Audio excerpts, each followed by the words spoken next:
What's up, everybody? It's Michael Manarino here, your favorite tattoo artist, and this is By Appointment Only, the tattoo podcast, where we talk about tattoos, why we love them, why we hate them, and the magical, mystical, fantastical relationship between a tattoo artist and the people that they tattoo.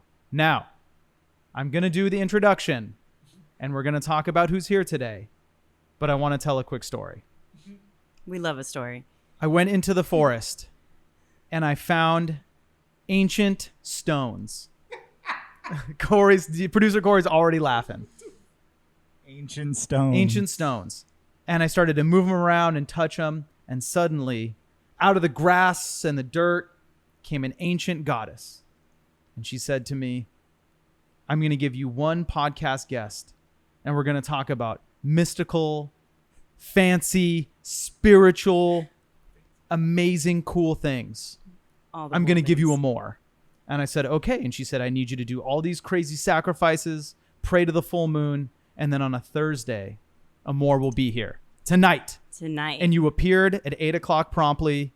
Amor Capdevila. Close enough. Close enough? Yeah. I knew I was going to fumble this one. It's okay. Amor is here. Thank you for being here, Amor. I can be like Madonna, just Amor. Do you want to do that? Sure. Okay, we'll just do Amor, period. Yeah, Amor is here. Let's have a hand for Amor. Amor, why don't you tell everyone in podcast land a little bit about yourself? Oh, that's a loaded question. You can say whatever you want. Whatever I want. Let's see. My name is Amor. I'm originally from Miami. Whoop, whoop. Shout out Miami. We're going to talk about Miami. Miami, not Florida. Shout out Will Smith. A completely different place. Let's see. I've lived a lot of lives. Yes, you have. I have a lot of stories to tell.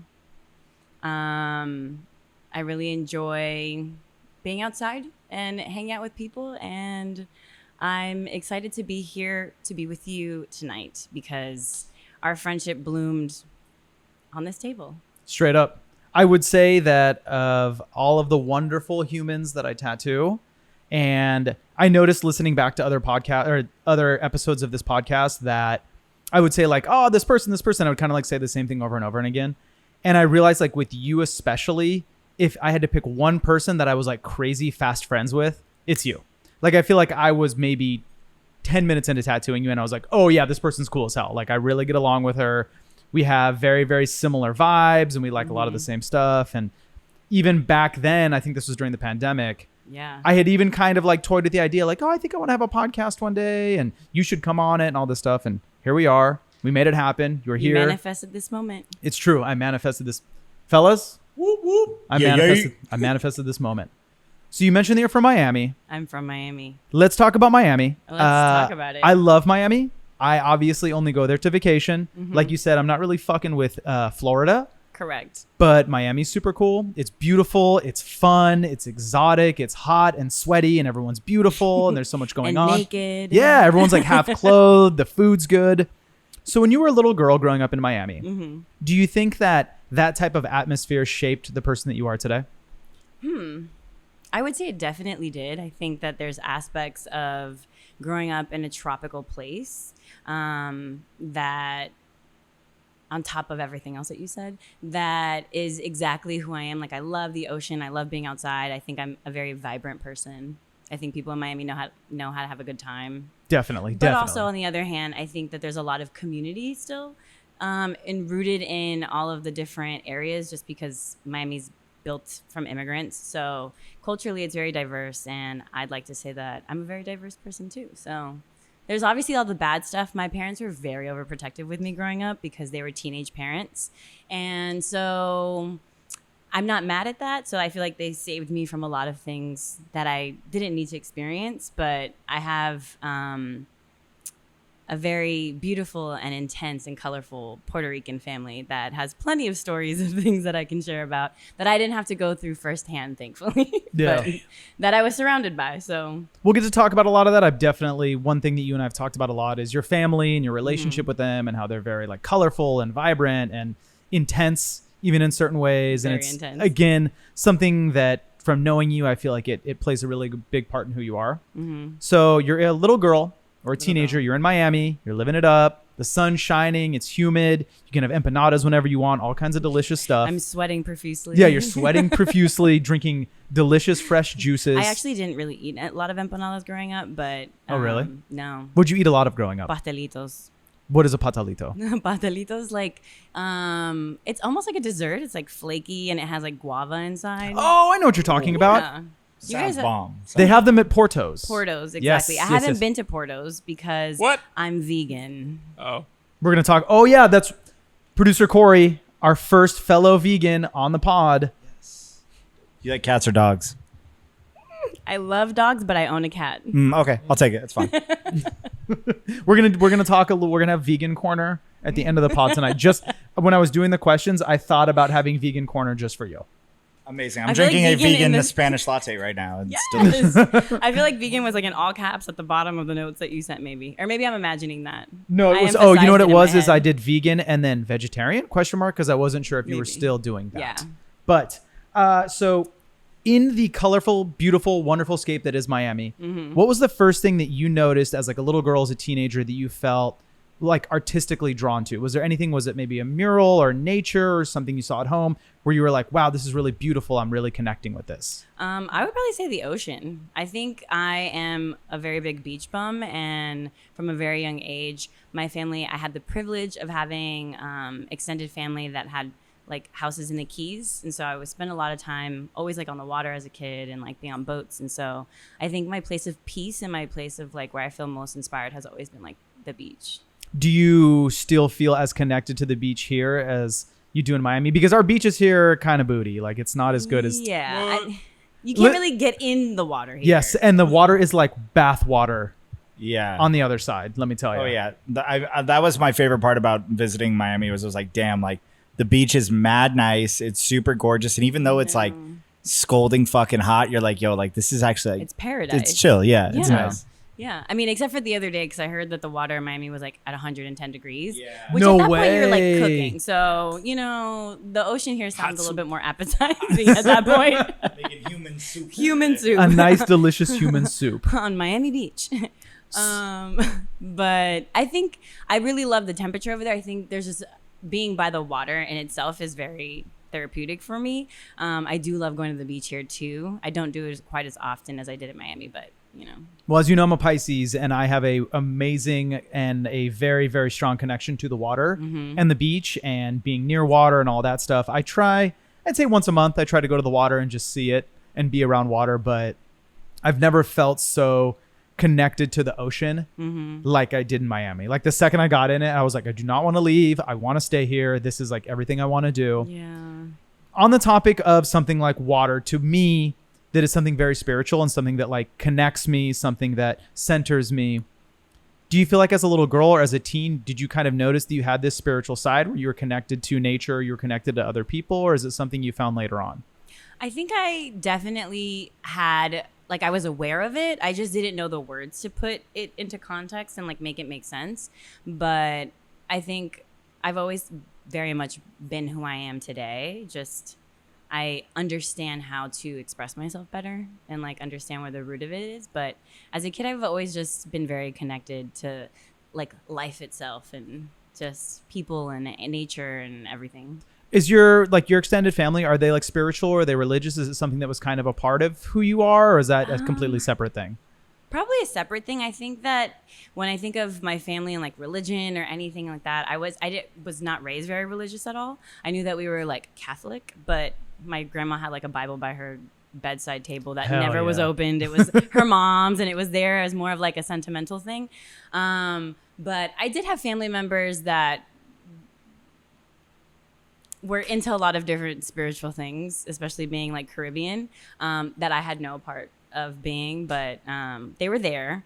But I think mostly like in my household, my grandparents also like raised me because my parents were very young when they had me. So my grandparents instilled like a very deep sense of like security and love in me. And I think that growing up, I always felt like our religion was love, and they were just so welcoming and like loving and understanding. And I think that that's something that I was able to carry with me. And then my own sense of like spirituality as I got older, like all mixed together. And now it's like and now it's who you are. Yeah. I think it's really interesting that you say that it almost felt like love was their religion. That very much shows in who you are today. Like if there's anyone that I could say very, very confidently that they grew up in a home where love is their religion, it would be you. That completely makes sense. I feel like you're so welcoming and warm, and like I feel like even in the times that we've spoken, or even when it's not necessarily the best context, you're like, but it's okay. Everything will work out. Everything is going to happen the way that it's meant to. And I had mentioned this on another episode that someone else had said that they felt how positive I was kind of annoying. And that's fine. Well, yeah, everybody's different. And I think there are people where it's almost like being negative is just kind of like how they center themselves. Mm-hmm. But I think that one of the biggest things that you and I have always bonded over is that we are like endlessly positive. Mm-hmm. And in the worst situation, I'm like, oh, well, I have a flat tire, but at least I have a nice car. Mm-hmm. I've had so many people that I tattoo, they come in and they're like complaining about traffic, and they're like, I fucking hate this LA traffic. And I'm like, hey, but you have air conditioning. Hey, but you can listen to a podcast on your Bluetooth speaker, you know, like that's pretty neat, right? And it seems like people go one way or the other. Right. And either they're like, what's up, Corey? You could listen to a podcast called By Appointment Only with Michael Manarino. Exactly. You can listen to our hilarious podcast and laugh and laugh and laugh until you get to your destination. And then you have... Makes the 405 not so bad. Exactly. It's not that deep. I don't know why traffic is such a thorn in everyone's side. It's weird to me. I get to be by myself. I don't have to talk, which is crazy because I'm talking all the time. I get to just listen to stuff. I was laughing my ass off on the way here listening to another podcast. So it's all good, you know? Everything that we're talking about with like your family, love being their religion. Mm-hmm.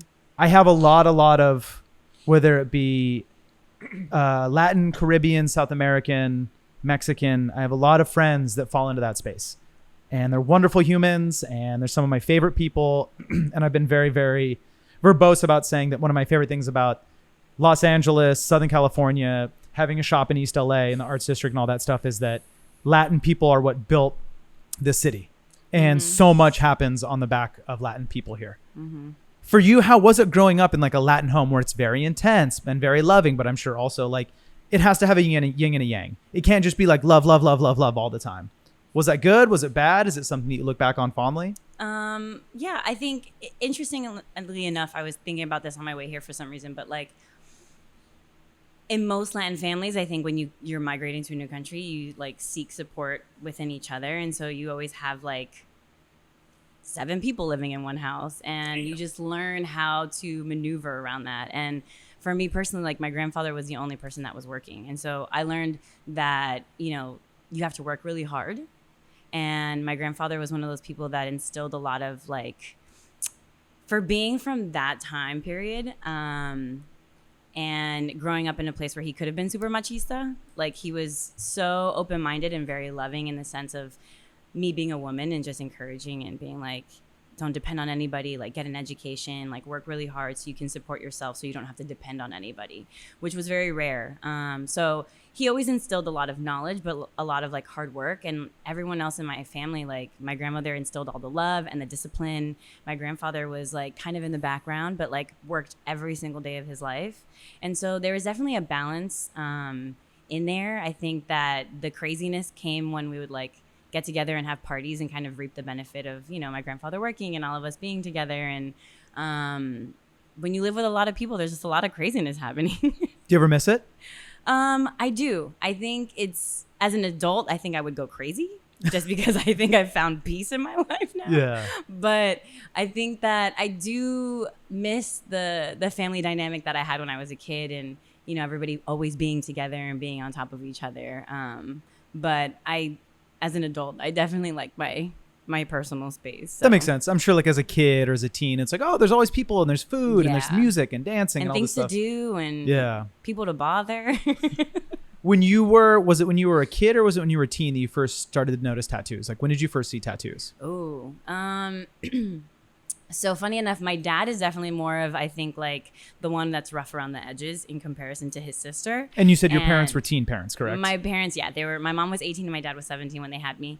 And they were babies. DJ Michael Miguel shaking your head in worry. In disapproval. That's crazy. Not disapproval. I'm like, damn, that's child. crazy.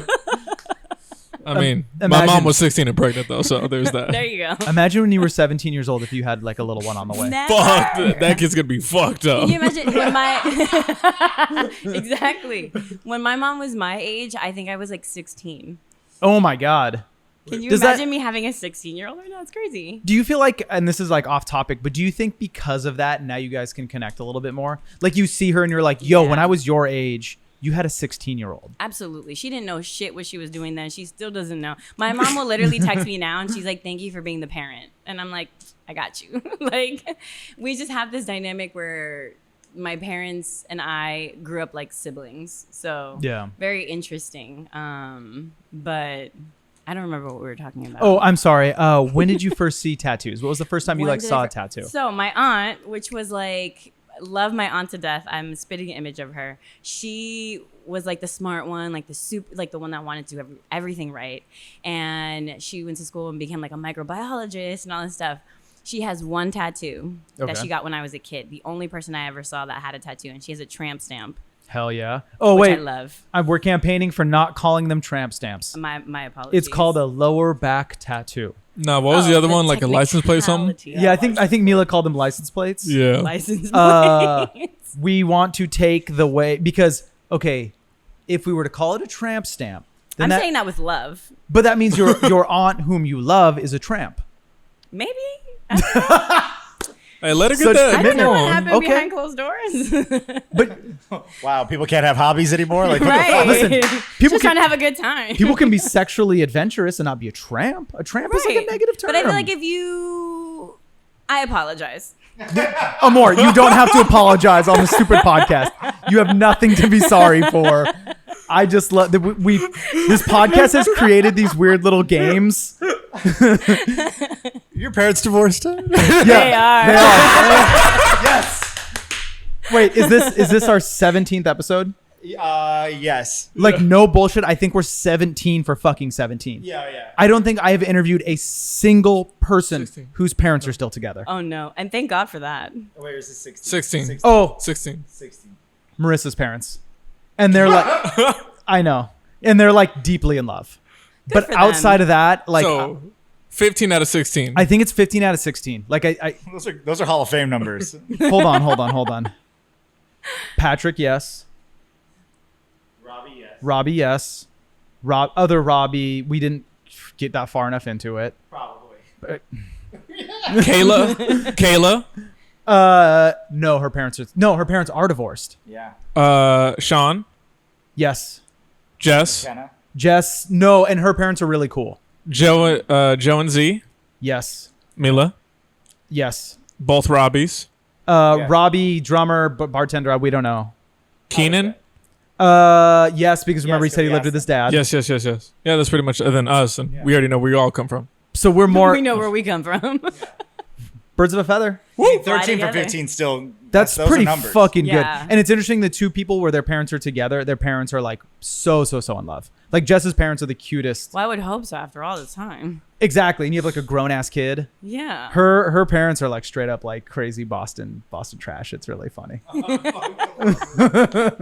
At any rate, so your aunt has a lower back tattoo. My aunt has a lower back tattoo. What is it of? Of the classic 90s Chinese symbol that God knows what it means. Hell fucking yeah. She got a matching one with her boyfriend at Hell the time, fucking of yeah. which was younger than her. Wait, he So also she's a got a lower cougar. back tattoo? That would have also been really good if it was. Damn. He Very- got it very on his progressive. shoulder. Classic placements in the 90s. 100%. You know I that have stuff's no back. idea what it means. I hope she remembers. But she used to hide it because at that time, everybody was wearing like high-rise jeans, so you couldn't tell. And then one day she was wearing low-rise because now we're in the 2000s. Yes. And my grandmother was like, "What is that?"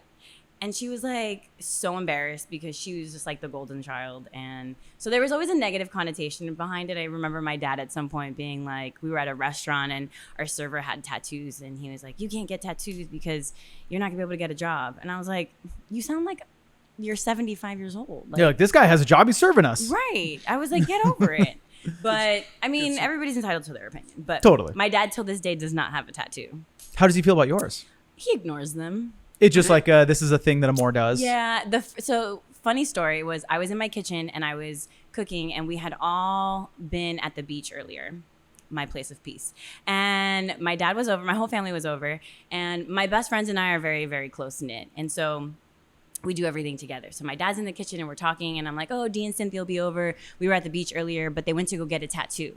And then he looks at me and he's like, but wait, you don't have any tattoos, right? And at this time, I'm like 25, 26 years old. And I was like,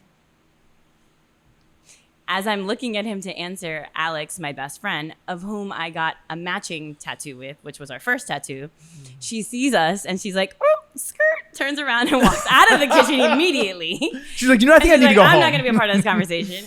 And I was like, well, actually, I do have a tattoo. And he was like, what do you mean? And I was like, me and Alex have matching tattoos. And he was like, Amor, your skin is your biggest organ. And like, why are you? And I'm like, I've never heard that one before. I've never heard parents do the... He likes to use that one. I don't know if...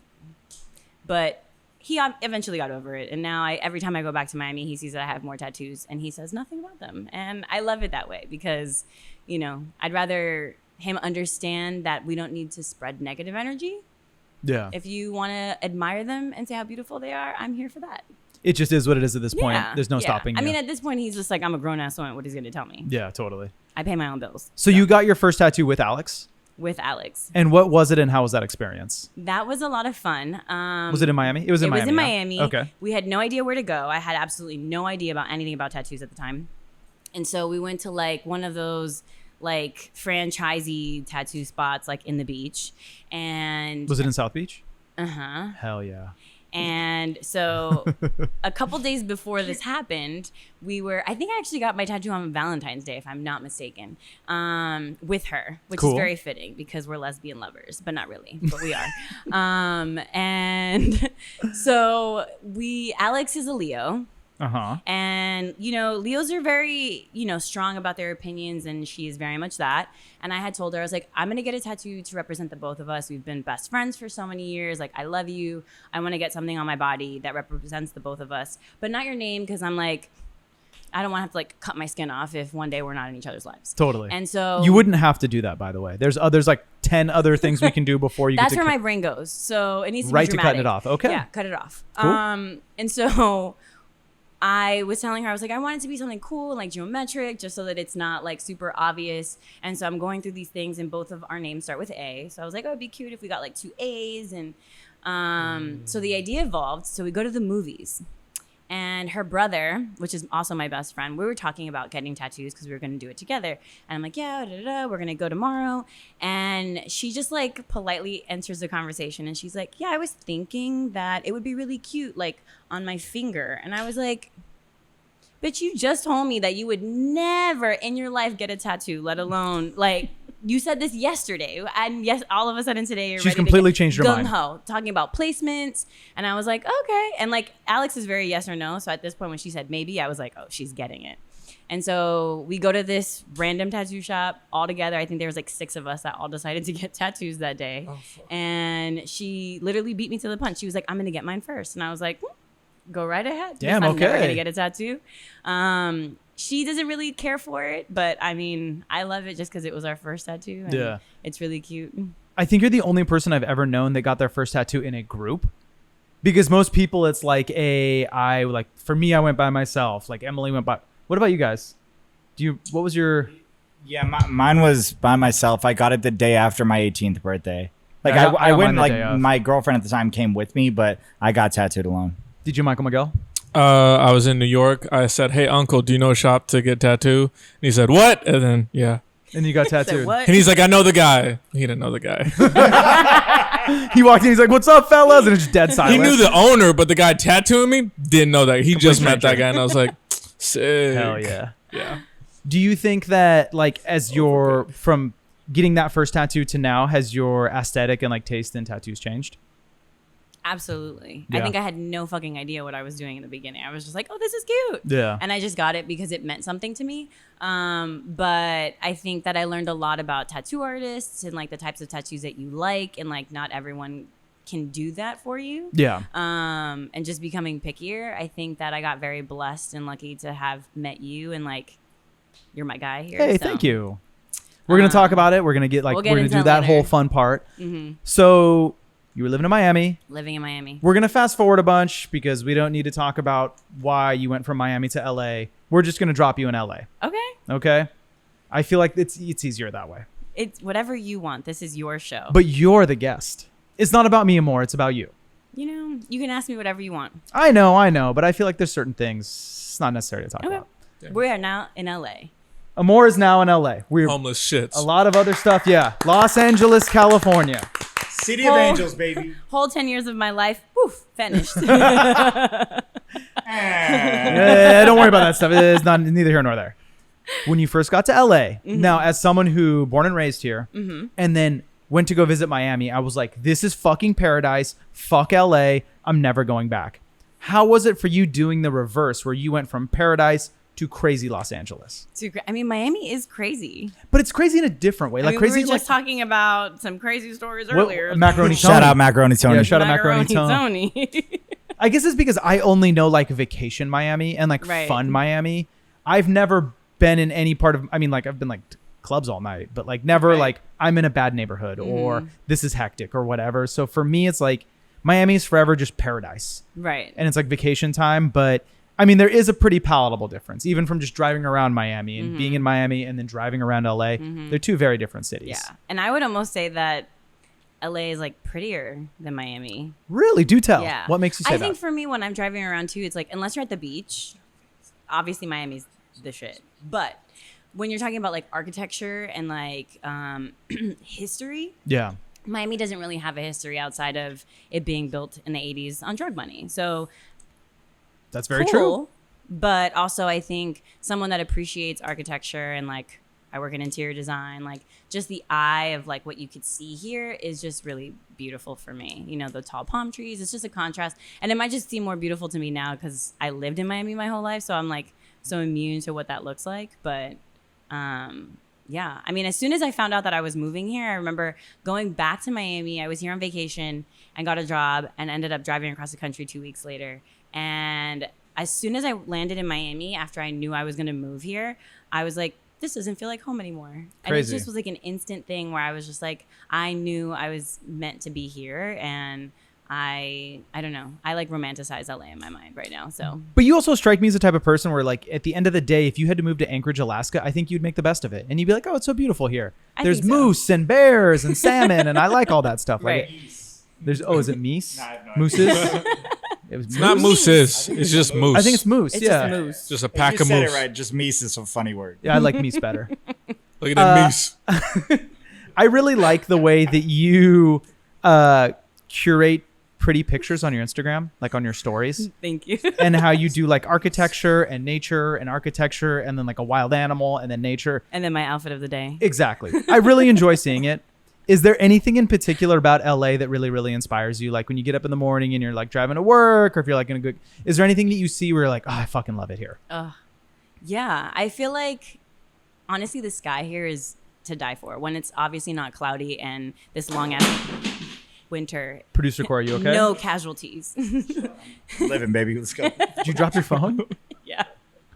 It's okay. Is your phone okay? No, yeah, it's fine. Okay. Okay. Love you, buddy. Love you too. As long as I the was phone trying to is grab okay. my coffee and my phone just slid right off my lap. Why don't you pour that pink monster into your coffee and have like a little mix up? No, thank you. A caffeine suicide. I would like to sleep tonight. Thank you. I understand. I got it. So anyways, the skies of Los Angeles are something that Amor really appreciates. I really appreciate a pretty sky. Okay. On to the next question.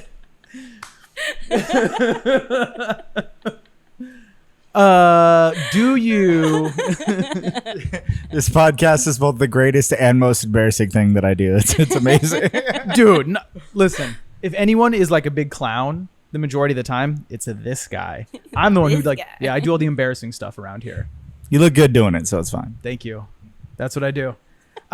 So you're living in LA, you're doing the LA thing, you're loving Looking LA, at the sky. looking at the sky, doing cool Instagram stuff. Is there, you wind up in my chair, you're getting tattooed by Michael. Mm-hmm.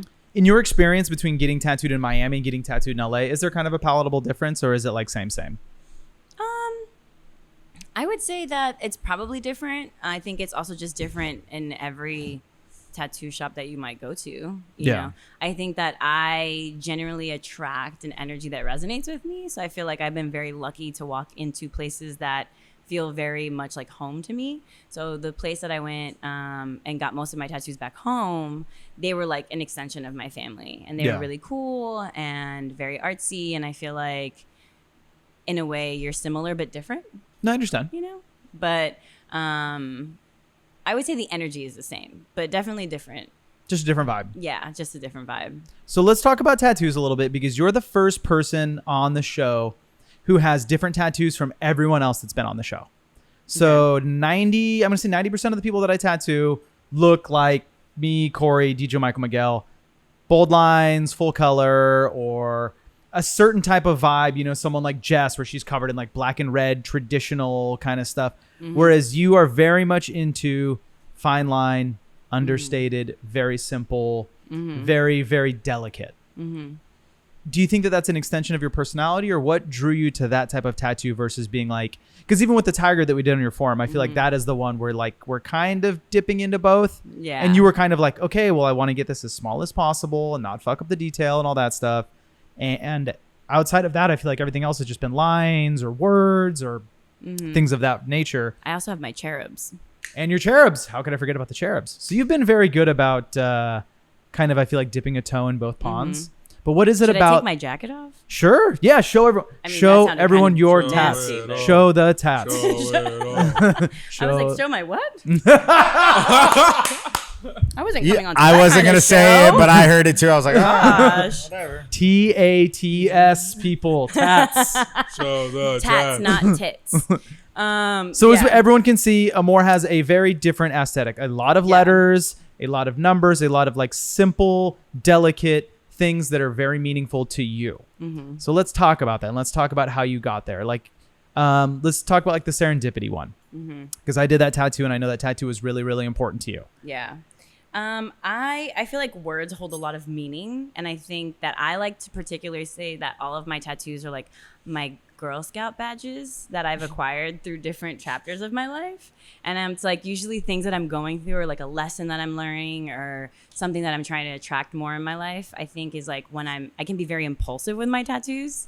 And I think especially like my serendipity one was one that I was like, hey Mike, can I get this? And it's always very like just spontaneous and like in the moment. I wanted just the word, and you were the one that recommended all the extra stuff around it, which I really love, and people always stop me for this tattoo too. So Cool. I love I'm to very hear it. thankful for that. Yeah. But yeah, I think a lot of them, I love the simplicity of words and just having them on me, and they're like my little Post-its or my Girl Scout badges. Yeah. And, it's kind of like when people have words of affirmations and things that they put like on their mirrors in the room and stuff. I'm just like, I wear mine instead. And I think like when it's on me, it almost becomes a part of like who I am, and, you know, manifests into my life every single day. So Amazing. I think that's a really good way of putting it. I think sometimes there's like a needless division between people that look like me and people that look like you. And like, I thought we looked the same. we No, do I'm look, kidding. but I think like people that do like the full piece thing, the shading, the color, the whatever, you know, full sleeves. Whereas you, it's just like, you're not necessarily like, and correct me if I'm wrong, you get these to look cool, but you get them more as like daily reminders of who you are, and to stay positive, or that you're a powerful woman, or that you find inspiration in certain things. Whereas I feel like for me, it was like, I like cool images, and I just want to look cool, you know. And maybe that's Corey. Look at this guy. Their heads Loves over The there. Simpsons. Yeah, I mean, there's a couple tattoos that I get because I'm like, okay, cool, like that's meaningful and like that's important to me. But then also there was like, yo, like I don't know, like tattoo this Molotov cocktail on me because like, fuck it, shit's tight. Like, Or like when we did the Monster Energy logo on you. yeah, that was on a whim. But yeah, I love Is that tattoo meaningful? Yeah, of course it's meaningful. I tell people that story a lot. Like, it's pretty fun. I love Can you that tell tattoo. We were sitting in I think it was a Golden Daggers? Evermore. Okay, we're at Evermore, and we're sitting there shooting the shit, whatever.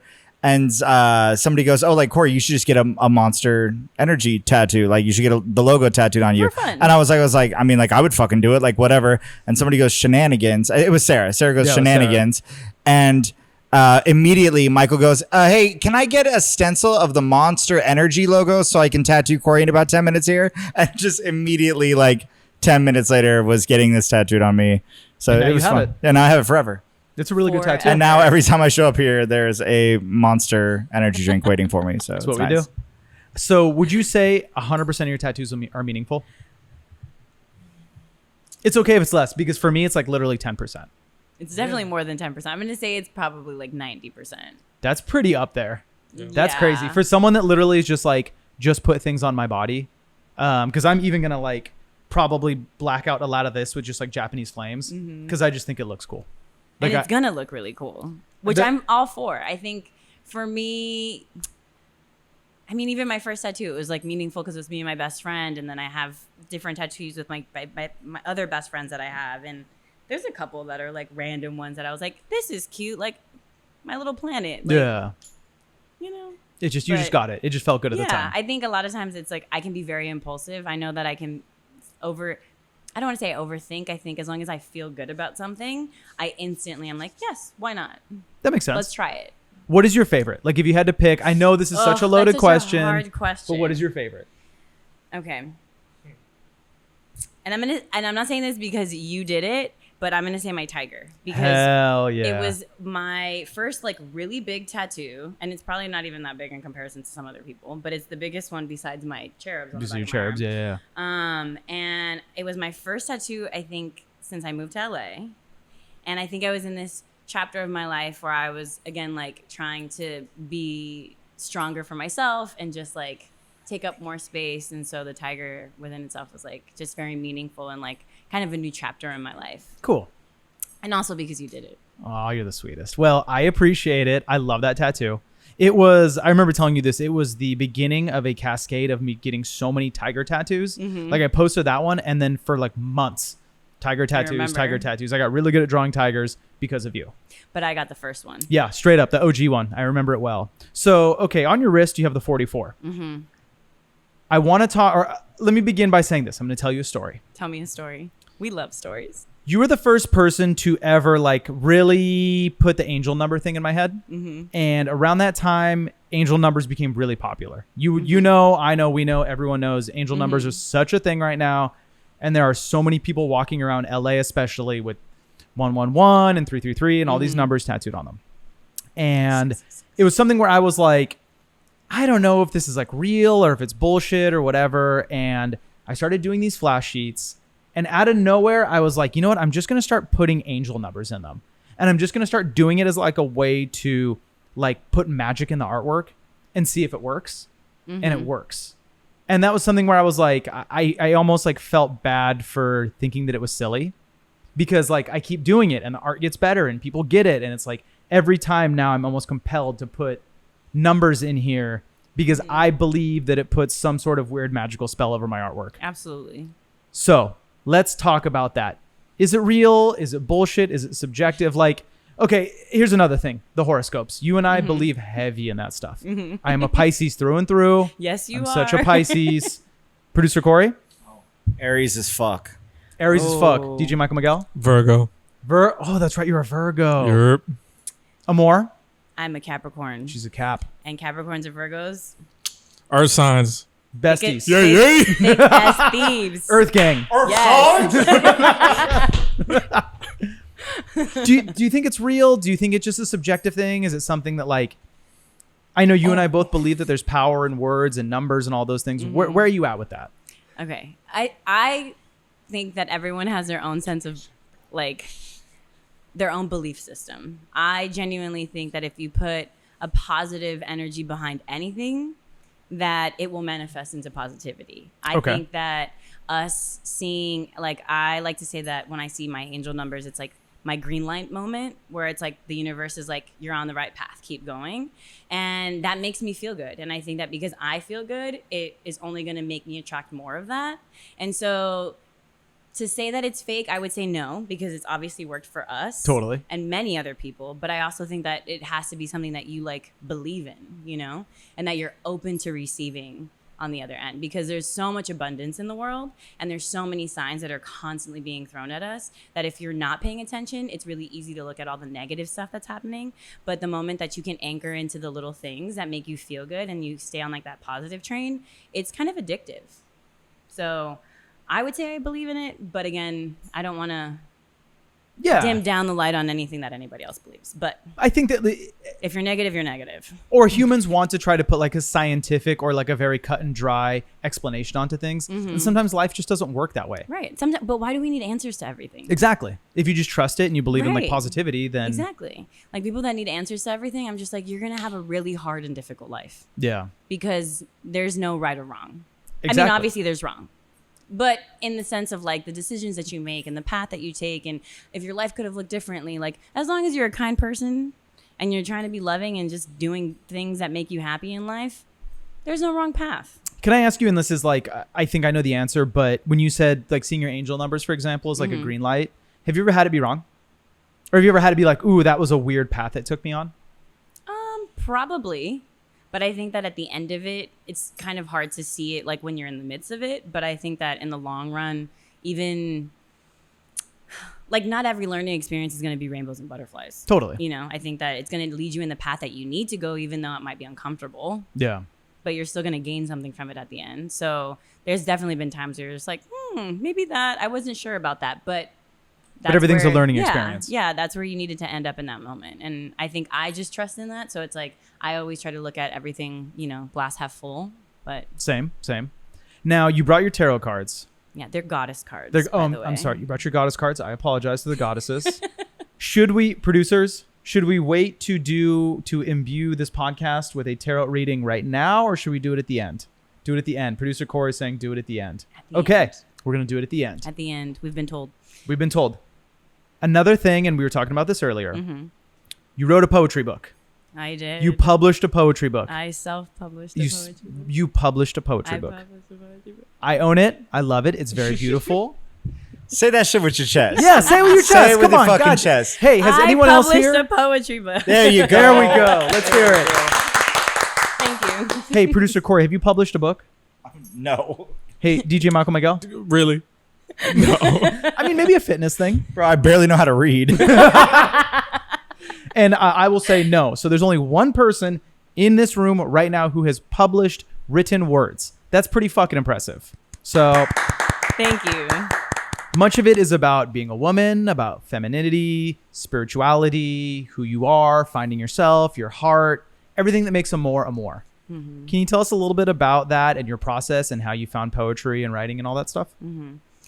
Funny enough, I was never really into reading or writing much. I think like English altogether was like not my thing when I was in school. One of my best friends from college, her name is Brittany, and she was really into reading and loved journaling. And we would do these silly notes to each other at school when we first met each other and just write these lists of all of the things that we liked in that moment. Just to get to know each other better. And in that process, we started just writing a lot more, and I felt so much more comfortable with writing and like putting pen to paper.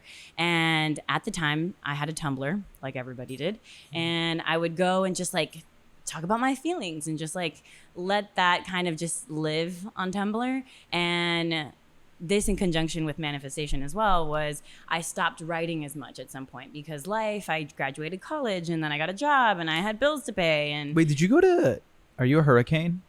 no, I'm not. I went to the Art Institute. That you still listen, you went to more college than I did. So don't like be hangdog I went about to it. art school.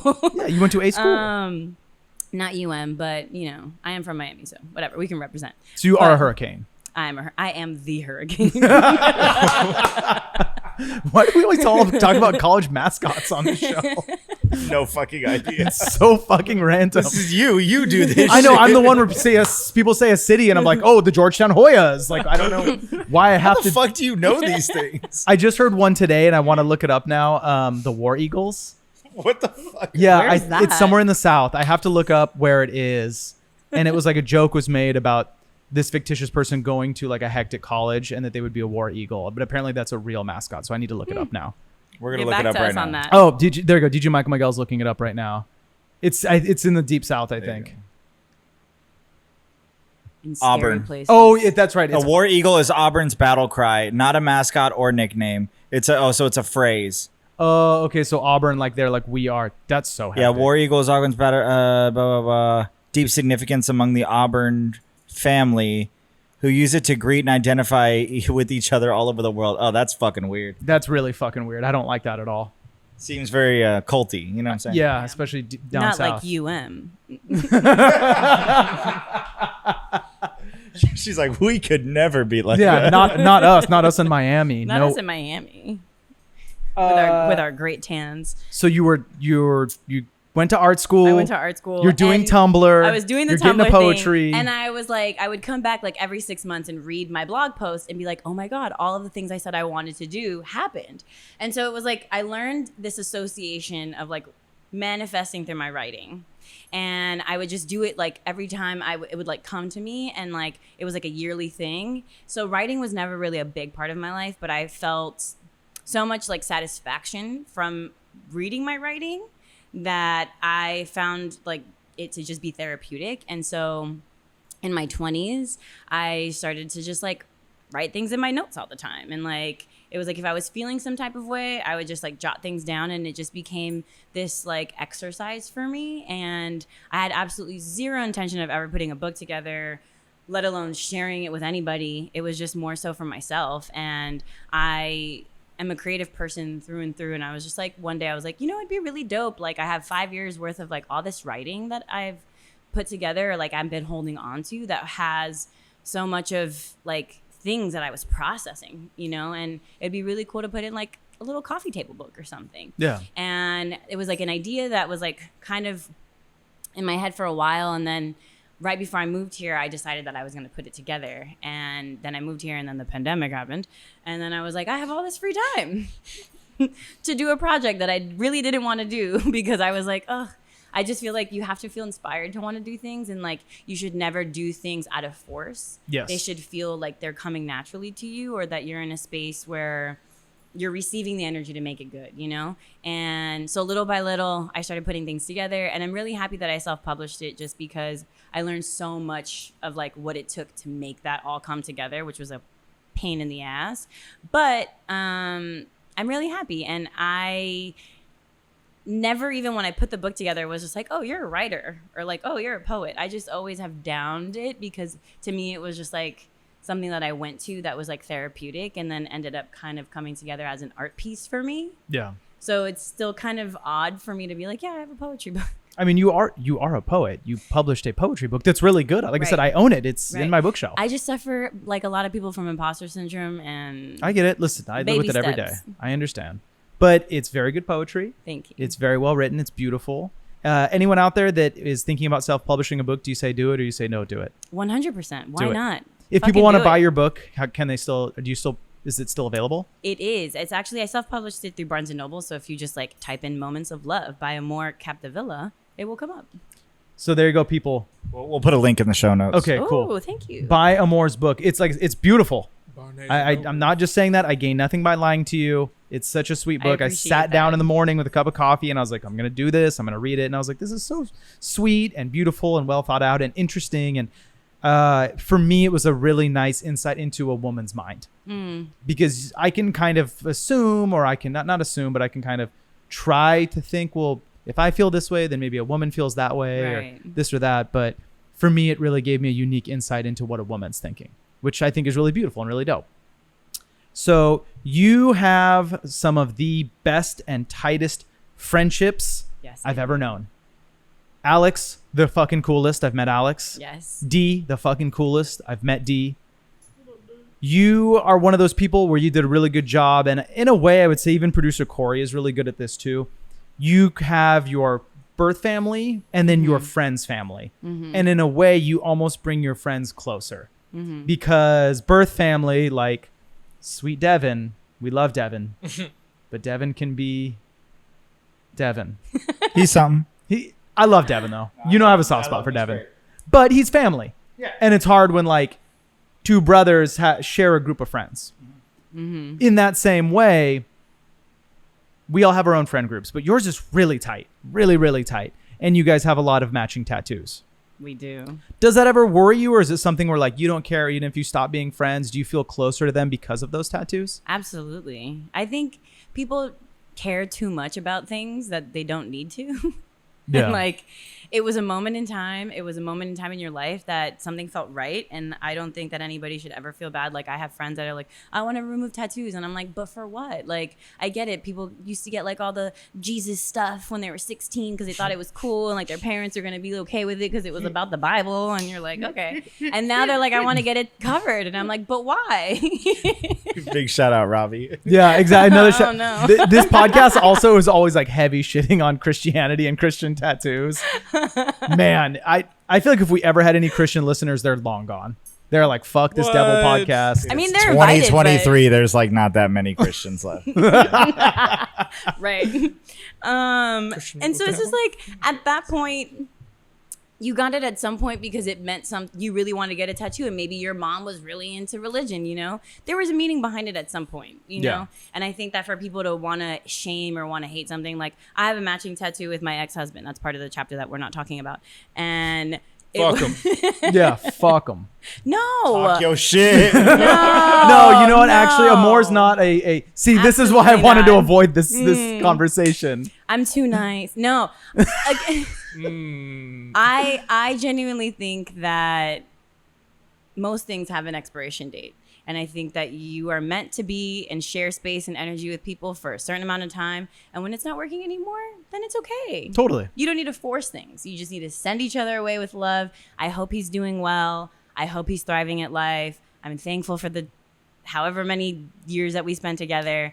We have matching tattoos, but I always said I would never get a person's name on my body because I'm just like, what if I fucking hate this person? Yeah. What am I going to do? I'm going to cut it off, right? So he has the King of Hearts and I have the Queen of Hearts. I was gonna say, does he have the Joker? You have the Queen of Hearts, and should've he has gotten the damn Joker. No. See, talk your shit.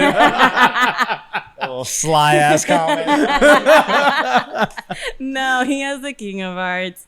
But I hope that he looks at it and he doesn't feel, you know. He got that shit covered. What are you Yeah, Amor, I have a pretty good feeling it's maybe covered. No, I hope not. I mean, maybe. Who knows? We can. No, I was gonna say we can find out. No, we can't. That's No, we we're can't. gonna we're gonna leave that box closed forever. No. You know what? I don't need to know. Michael's ready to go like zoom in on Facebook photos. Like, look at this. Just DMing a complete stranger. Hey, Hey, my G. yeah, what's good, my boy? Quick question for you. Oh my God. Do you? So for you, matching tattoos, whatever, it's all good. Yeah, I love it. I have a bunch of matching tattoos with a bunch of my friends. So like, It's all good. it's, again, why make a big deal over something that at one point was something to you, you know? Totally. Like, you got it for a reason. So Yeah. You said the magic words. You mentioned something about energy. Mm-hmm. You and I both are really, really big on energy. Do you have any advice for anyone out there that kind of is trying to understand that better? Because I think that for me, this is easy for me to say because I'm a man, but it's sometimes easier for me to navigate life based on people's energy. If someone has a weird energy, I just never tattoo them again. Or if someone has a really dope energy, DG Michael Miguel, hey, we're instant friends. Me and this guy, fast friends. Even same with me and Corey, fast friends. You two have an energy that like I fuck with. Of course you, like our energy I feel like lines up really, really nicely. For anyone out there that's maybe goes on a date or feels like their partner or feels like their tattoo artist or any of those things has a weird energy that they're not vibing with, how do you think they should navigate that better? I feel like you have to be more in tune with yourself and what makes you feel comfortable. I think that not everybody's going to mesh well with you. And if you're having an experience where the energy just doesn't feel like it's aligning, I mean, I'm very polite, so I treat people with kindness regardless. And if I didn't care for the service or whatever it may be, I'd be like, great, never have to come here again. Yeah. But I think that as long as you feel safe, like if you feel unsafe, obviously exit immediately. Like regardless of what the reasoning is, because again, we all have different traumas and different things that might come up, and you know yourself better than anybody else. Yeah. But it's more of like an intuitive thing. Like you kind of have to just be open. I think you also can't be open to receiving if you're not like also willing to give, right? Totally. Like, it's a two-way street. So it's like if I would have been super reserved and closed off when you were tattooing me and like didn't want to answer questions, we wouldn't be sitting here right now. Yes. But you know, you just have to kind of, it's hard, but you have to just like, if you feel safer, if you don't feel safe, Yeah. you know? I think that's a good way of putting it. I think sometimes humans, we miss that part. And it just goes quickly into like a wall up, or they seem weird, or they seem hectic, or whatever, instead of just like maybe feeling out their energy. Yeah. And sometimes people are having a bad day. Absolutely. And that's why I'm just like, you have to treat people with kindness. Like, you have to remove yourself from the situation enough. Like, if let's say you're not having a bad day, right? And I walk into a space and I can tell that someone's energy is off, or like they're being short, or they're not making eye contact, or they're being rude. It's not my job to make your life more difficult. Like, I can tell if you're frustrated, or if you're angry, or if you're sad. Like, as a human being, if I'm receptive to you, I can kind of understand what you're feeling. And if I'm sharing space with you, like, it would be, you know, the kind thing to be able to be like, you know what? I'm just not going to bother this person. I'll go to someone else, or I'll maybe give this person a compliment, or say something to maybe make the situation better. If you feel like, you know, if I walked into a space and there was somebody being creepy with me, I'm like, bye. Yeah, fuck that. But, you know, like at the gym, but Ooh, that's the number one.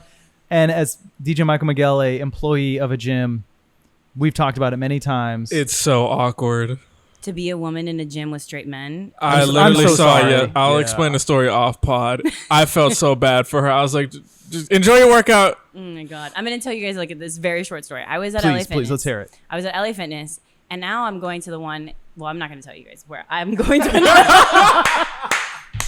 Wait. Do you still are you still staying where you stayed before? Are you going to the LA Fitness over there? No. Not the one by the museum. No. Okay. No. Okay. I can tell. I used to go to the one in El Centro, which I do not go to anymore. I go to a different one that's much bigger, but it's mostly full of gay men, which to me, I'm like, oh, paradise, right? Like, the most they're going to do is compliment me on something and be like, great. And so I'm at the gym, and again, I'm not being like super bothered. The gym's pretty big. I'm in the corner by the mats, like in the little corner where there's mirrors. I have my own mat. I'm like literally shoved in the corner doing my 6-minute ab routine. 6 whole minutes. Goddamn. 6 whole minutes. Alex Fine. It's the only one I do. Look that shit up. Yeah. It's Cassie's husband. And Shout out Cassie's husband. shout out Cassie's husband with the 6-minute ab routine. But I'm doing the 6-minute ab routine, and this man that probably back in the day in his prime in Hollywood probably was like fine, right? He probably went to Muscle Beach and had his thing going. Now he's like a washed up old man with this nasty tan and long blonde hair with a beer belly out to here that looks like a creeper. And I'm like literally facing the corner, and he's standing next to me, and I could feel his presence. And I was just like, okay, I'm not going to look at him. Don't make eye contact. He'll walk away. He sees that I'm not making eye contact with him. And now I'm just like doing these crunches like way past the video. Like I'm like, can you just leave? Because now I'm just doing more crunches than I need to be doing. And he like walks closer to my feet. So like he's more in like my line of eye, like my view. And I was like, oh my God. And he's like just staring me down, and I'm just trying to ignore him. And there was a very kind man on the mat next to him that was gay and literally saw this happening. And he like takes his headphones off, and he's like, can I, like, do you know her? And he was like, no. And he's like, so what are you doing? Yeah. And he was like, I was just trying to talk to her. And he was like, can't you see she's busy? And he's like, I guess so. And then like walked away. And I'm like, I had my headphones on this whole time. And then I look at the guy, and I was just like, I'm so sorry. I was like, what did he say? And he's like, you didn't know him, right? And I was like, no, I didn't fucking know that old man. And he was just like, he was being so creepy. He told me he wanted to talk to you, but I told him to leave you alone. And I was like, thank you. Yeah. Like, had he not been there, the guy probably would have stood there longer. But it's just like moments like that. That's just like, it's so icky that, especially him towering over me, it was like not a very good moment. It felt really gross. But hey, guys, if you go to the gym, just go to work out. yeah. You heard it. Amor's here. Amor works out. Amor is a beautiful woman. All these things. She doesn't want to be bothered at the gym. So why on earth would anyone want to be bothered? You're sweaty. You probably stink. If you're like me, you've got an hour to get in and out. Just leave them alone. That's it. There's a million other places to meet people.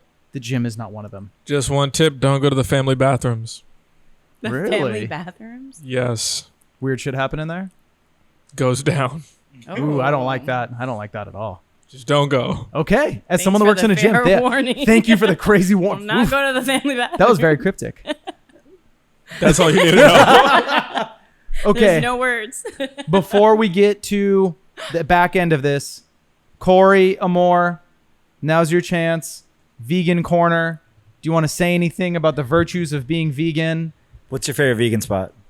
Oh my God. So we tried this new spot the other day. It's Italian and oh my God, what is the name of it? It's called, I don't remember. La Dolce Vita? I- The place in West Hollywood? Yes. Yeah, it's La Dolce Vita. I've heard about it. Yeah, It's I on haven't it's been on there. Santa Monica Boulevard. It's like on the corner. I think so. It looks like a little, it's like a little, it looks like a dive bar almost, but it's a restaurant. Yes, La Dolce Vita. Okay. I need So to. I need to shout out this spot real quick. It's actually really good. Like you know me, I'm pretty picky about food, like good food, especially Italian food, but it's actually very, very good. I used to eat there a lot. I went to this spot yesterday in the valley. I'm gonna totally blow the name. It's Mamicon's vegan restaurant. It is bomb ass Mexican vegan food. Bomb pupusas, bomb fucking everything. Birria tacos, fucking fire. Gas, huh? Went there yesterday. It was so fucking good. Yeah, they had the vegan consomme, like the whole fucking joint. It was so good. So if you're ever in Northridge, go check that place out. Super fucking good. I mean, shout out like the normal places like Crossroads is fire. Nick's on Right. Beverly is staying Nick's open. on Beverly. Nick's on Beverly is my fucking like, yo, if we're like going out, like we've done a couple birthday dinners there. Like They're so good. that's you the know they bomb almost spot. closed. Yeah. Oh, I was like devastated. I sent it to Sarah and was like, yo, like we got to go before they close. know. And then like 3 days later, they're like, just kidding, we're staying open. I was like, yo, fucking amazing. So Yeah. No, um, Nick's on Beverly is very good. yeah, the place is good. There's a spot too in North Hollywood that I want to check out. It's an all vegan bakery. I think it's called like Toluca Bakery or something like that. But I think I've heard of that. I don't yeah, think I just haven't happened to been pass there. by when we were going to our friend's house the other day. I but drove by Heart House the other day. Have you guys eaten at Heart House yet? What's the Yeah. deal I with it? did the other day. How Yeah, I is went it? there right before Bless the you. Yeah, bless you. Did you, Mike? right before the Fall Out Boy show.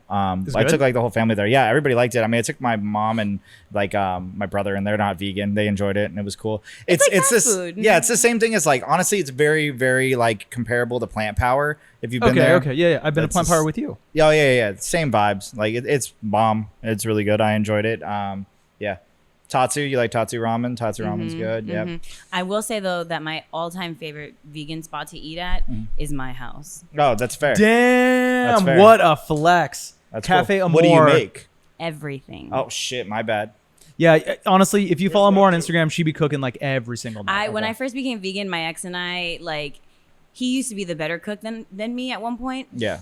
And when we became vegan, we were already eating like really clean because Mm-hmm. we were like counting our macros and doing that whole thing. And so he was like, you figure it out. And I was like, okay. And so my mom asked me to cook for her because she's like, oh, vegan, it's going to be healthier. Yeah. She's like, I'll pay you. And so I ended up like getting like 10 people that I would cook for like a whole year. That's sick. And I just would make like weekly meals for them. And I would change. I love a challenge because I'm a Capricorn. And so I would change the menu every single week Yeah. to like teach myself something new. And they kept coming back. So it obviously tasted good. Yeah. So I Well- just learned how to make anything out of anything. Well, respectfully, I think I'm the best vegan cook because I'm an Aries, so I'm the greatest at everything. This is where the Aries comes out. Corey, No, I was just respectfully, talking about Aries. I think Amor might be the better. She probably is. I just like I just like to talk some shit, you know. That's all I it is. understand. Yeah, there's so many good vegan spots, and like Sarah and I, like when we were doing a lot of traveling when I had my last job, like it was like finding vegan spots in other places was crazy. Yeah, It's like so hard. Like Vegas is really good because they have like Yeah. Chef Kenny's is like fucking top notch, best vegan place I've ever been to. Probably my favorite like ever is Chef Kenny's. Shout But, out Chef Kenny. Yeah, honestly, even as a person, Chef Kenny's the shit. Like, Yeah, I've nicest been there fucking too. It's dude. good. Yeah, It's really so good. fucking good. Yeah, I mean that's all I got. Does that conclude vegan corner? But Oh, Manati's, if you guys like, if you guys like, but wait, there's more. the ice cream. if you guys, well, they have coffee, but that's why I stole the Ooh. idea of making this Spanish latte that I'm having from them because they have the best vegan Spanish latte. It's so fucking good. I had salt and straw the other day, and I was like, I hope Corey's doing well. Bomb. I had salt and straw the other day too. I went to a Pokemon tournament, did pretty good, and then had salt and straw. It was fun as Good fuck. for you. Yeah, living your best fucking life. Good for you. Amor, Are you anything guys else? coffee drinkers though? Huge coffee drinkers. I have been drinking coffee since I was an infant. Oh, nice. Yeah. As a Cuban person, you have to be like, you know, it's just like part of the routine of being Cuban. And like when I was a baby, like you drink coffee after every single meal. Like There's like Cuban coffee too. it's like you yeah. drink cafecito, which is like a shot of Okay. espresso. Yeah. And like a thick layer of foam of pure sugar. So good, Bomb. so bad for you. Mm-hmm. And so as a kid, you like graduate. Like as I was a baby, they'd be like conversing and they have their little cafecito and like you come by with your pacifier, they grab your pacifier, they dunk it in the coffee and the sugar Fuck and they yeah. give it back to you. Fuck So that's yeah. like, you start growing the taste. And then when I was in elementary Yeah, school, microdose. that is actually what it was. And then when you're in elementary school, she would make you like a glass of café con leche and like just put like a little bit. And then you get to the point where you have your café con leche and then your own shot of espresso. Nice. And then you're this. How many years have you been vegan? Like 8. Nice. Me too. Yeah, I'm Really? like right around the same. Yeah. Did you, what, I guess was like motivated you to become vegan? So I was vegan in high school for a few years, and then that kind of just like burned out. I was dating a girl who was like the sweetest person in the world, but she was like so not supportive of me being vegan. So what like, made you want to be vegan then? I'm like a super like clean living dude. Like I'm straight edge. I don't drink. I don't do any drugs. Like, so I was like, oh, what's the next step in that? Like be vegan, like tight. So I ran with that for a while, and then I was like, like I'm not gonna be vegan anymore. Cool. And then Sarah and I got together. We were together for a while, and I had been toying with the idea in my mind of like, okay, cool, I'm gonna be vegan again, like whatever. And then we watched a bunch of documentaries, whatever. And like, I was like, you know what? Like, it's just time. Like, I woke up one day, I was like, I'm gonna be vegan again. I was like, if you don't want to do it, that's cool. But she was like, I would love to be vegan with you. Like, let's do it. So, yeah, that was like 8 years ago, and it's honestly like the easiest thing in the world. Like, I feel like everybody that like says it's super hard are like the same people that make an excuse about fucking anything that they would do. So it's like it's not difficult, super easy. I eat celery, everything's fine. Like it's not serious. Like, You mean you don't eat grass? no. Oh, I eat a fucking salad everywhere I go. Yeah. Every place that we just mentioned only serves salads. Only salads. Yeah, That's only all salads. we eat. Fucking And carrots. dorks, man. Yeah. I'm about to fight somebody bomb. I every love time being they vegan. ask me that. But like really the main inspiration was like I feel like fake as shit. Like I've been a big like animal lover my whole life, and like even now I have 6 dogs. Like who the fuck am I to be like, okay, I love these 6 dogs. What's the difference between these dogs and like a cow? What's the difference between these dogs and a sheep, or like or a pig? Like any of these things. Like so in my mind I go, there's no difference. So Yeah. if I'm gonna love these animals, I should love all animals the same way. I'm not the cleanest vegan. I eat Doomies every once in a while. Shit's fire. So, but Don't yeah, forget about those Crunch Wraps from Taco Bell. dude. So did I tell you about how I drove down to Hollywood one night and And they didn't have them, and right? they're gone already. Ugh. And so we were like, well, we need to have Crunch Wraps. So we went to Next-Mex, Doomie's Next-Mex, and luckily they had Crunch Wraps there.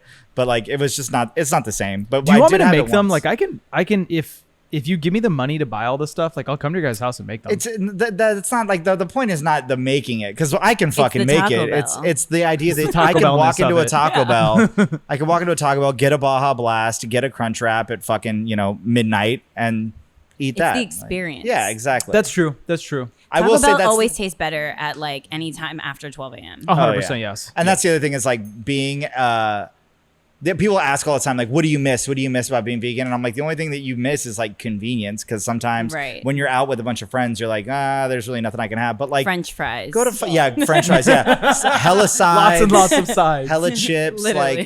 People are like, oh, like, are you vegan for the animals or for yourself? And I'm like, oh no, I just really enjoy chips at family gatherings. Like that's what it is. But, Chips. yeah. So Do you Oreos. do you guys view me as like a fallen soldier because you both knew me when I was vegan, or is it just like it is what it is? that's cool. No. You live your life, man. I think Yeah. everybody's gonna do the things that they want to do. It's cool. I think, and it goes back to like always being in tune with yourself. I think that when people are so rigid on anything, whether it's religion or the way that you live your life or what you choose to eat or who you like, all of these things are going to be a reflection of where you are at that moment in your life. And I don't think that as long as you're doing good things to your body and you're responding well to it, who cares? I think that obviously the animals are important and the earth is important and all of those things. And I feel like that's a byproduct of also being vegan, which is really great. I think that it just depends on, as long as you're doing things intentionally. Yeah. People move through life and like you go to a Burger King and you get a burger and like people don't associate the fact that this comes from an animal.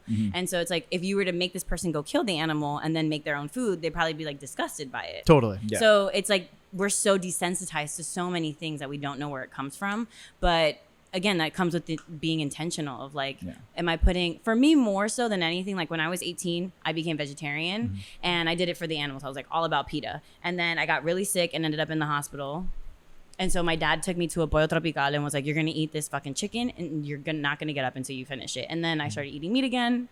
And then very much like you, my ex and I started watching like Forks Over Knives and Cowspiracy and all of these things. And we were like, Earthlings. Yeah. And I'm like, this sounds interesting. Like, why don't we try it? If I feel better and my body, like I don't get bloated or I feel just more energetic, like why would I not want to put good fuel into my body? When my alarm goes off in the morning, I go, oh, I'm gonna wake up. Like I feel way better than before when I was like, oh yeah, like cheese is fucking horrible for you. It tastes so good in the moment, but like you don't realize like the effect that it's having on your body until the next day when you're like, yeah, I kind of feel gross. Are you offended by the cheese comment? Yeah. DJ Michael Miguel's like, listen, maybe let's wrap up Vegan Corner. But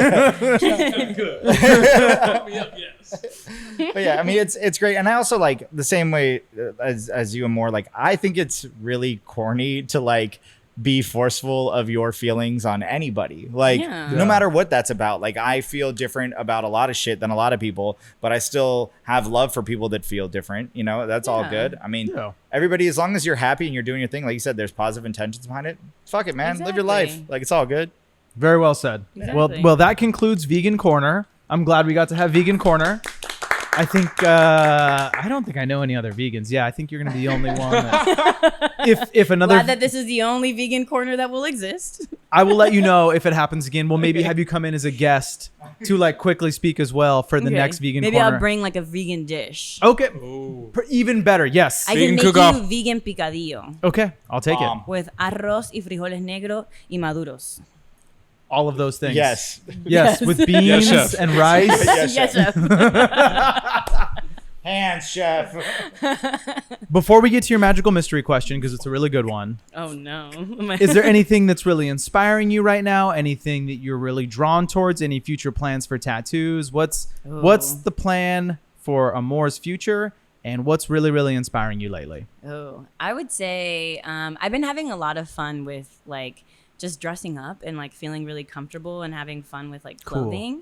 I love thrifting. That's like a big part of the things that I like to do too.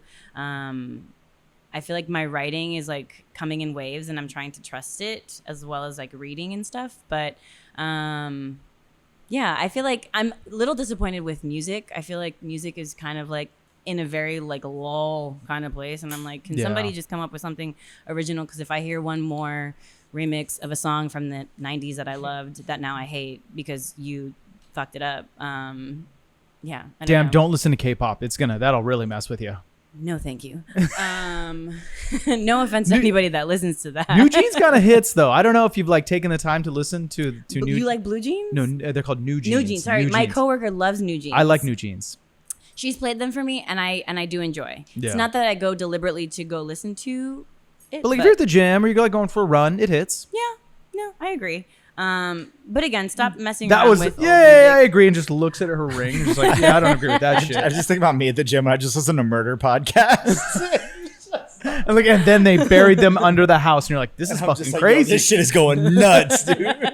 Dude, people that listen to podcasts while they work out are fucking psychotic. Yeah, that's a little crazy. Would never. I would never. Not as they shake hands. When you could listen to sweet music. Yeah. No? I turn music on from the moment I wake up in the morning. Look, music right now at this moment is a very... I get it. I do. It's not hitting. Utopia's good, but I can't get a Travis nice little roll into it. I think people just need to take their time. You know, I think we're living in a world where everything is just so fast paced and people are just taking like instant gratification that you're not giving artists enough time to sit and like create stuff. You know, like it's hard to create things and from a place of force. You need to do it from there. Like you guys literally had this fucking conversation on the way over here. Oh, really? Yes. No bullshit. Alignment, angel numbers. Look at that. It's all synergy. Combination. But it's true. I'm just like the forcing of things. Like people need time to breathe. You know, like even in between these books and stuff, I'm like, oh, I need to write another book, and it's like, do I need to? No. Could I? Yes. Yeah. And if it comes to me, it comes to me. And when it does, it does. And a great book that I read this year, which was also a very big inspiration, because like between feeling imposter syndrome and feeling like, oh my God, like as a creative person, like what else am I going to work on? Like I'm not one to like post on Instagram and be like, oh, this is me lounging on the beach in a bikini and like trying to gain a following to sell you something. I hate when people are trying to sell you something. And it's just like, live your life, be organic, let people follow you because they vibe with your fucking energy. And I think that there's a book that I read by Elizabeth Gilbert. She's the one that wrote Eat, Pray, Love. Okay. This book is called Big Magic. And my friend gifted it to me for my birthday, and I could not put it down. I read it so quickly because I was just like soaking it up. And she talks about how, you know, Eat, Pray, Love was such a big success. And she's like, all my books prior to that were like not a huge deal. They sold, but you know, Eat, Pray, Love became a movie and all of these things. And she's like, and then you're like, as the creator, you're like, okay, so what's next? How do I top that? And you end up getting into this place where you just like don't know what to do because you're so scared of failing.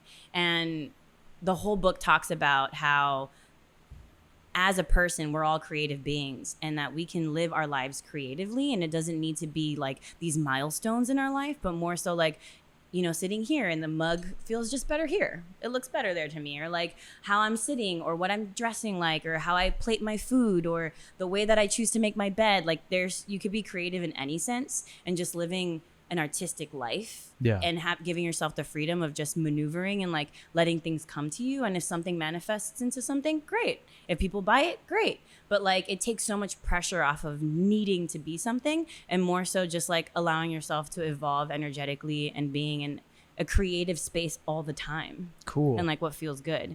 And I think that gave me a lot of liberty in being a little bit more loose with like writing another book or doing anything at this point where I just feel like if I don't feel like doing that and I want to go home and watch Too Hot to Handle, then that's what I'm going to do. Ooh, how good is Too Hot to Handle? Oh, it's so bad, but it's so good. Would you ever go on a trashy reality TV show like that?